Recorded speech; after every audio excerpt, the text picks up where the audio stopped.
Mutton Karahi. If you're ready to wow your taste buds, you're in the right place.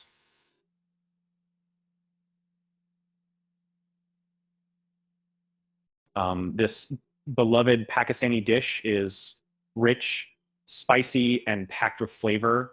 Um, uh, Mastering mutton karahi at home will not just impress guests, but elevate your culinary repertoire dramatically.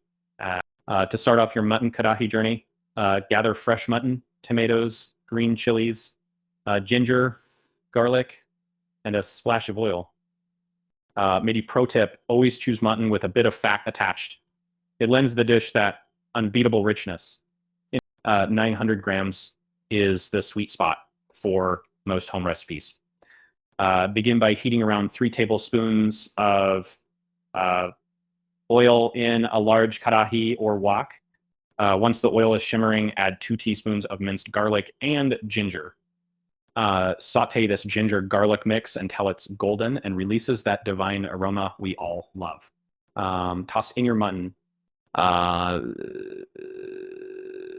Let's be honest, undercooking is a newbie mistake. Cook the mutton on medium heat until it's browned on the outside. This step is crucial for sealing in those savory juices. About 15 minutes should do. Pain point alert, bland mutton. Chop about 6 tomatoes and add them to the mix. Stir frequently, letting the tomatoes soften and meld into the oil and spices. Keep this simmering for 10 minutes to form the rich base of your karahi.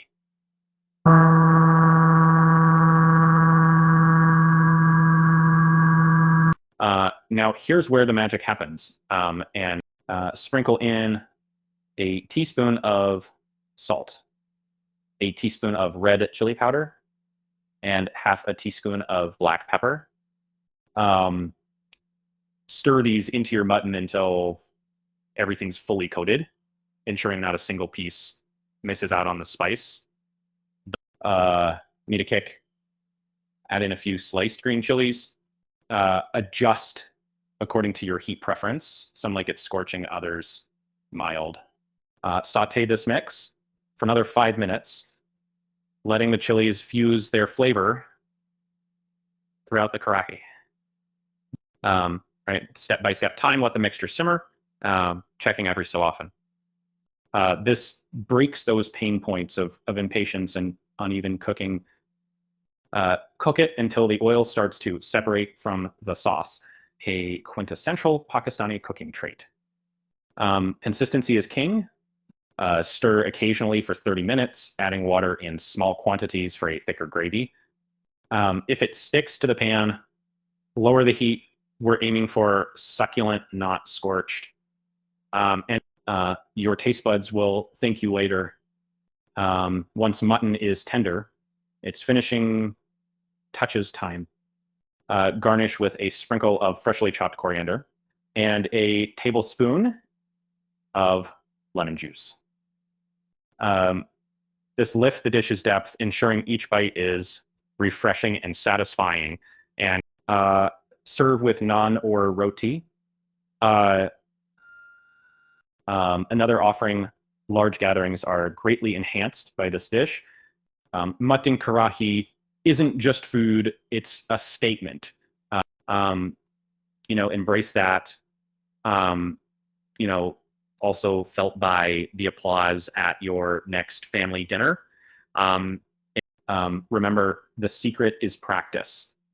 Mutton karahi is both science and art. Every batch is a chance to perfect your recipe, tweak spice levels, and discover what balance makes your palate sing. That's the joy in home cuisines. So there you have it, mutton karahi at home, Scott style. I'd love to hear how yours turns out here in Portland or wherever you are. Share your tips, tricks, and even tweaks. Until then, happy cooking and bon appetit.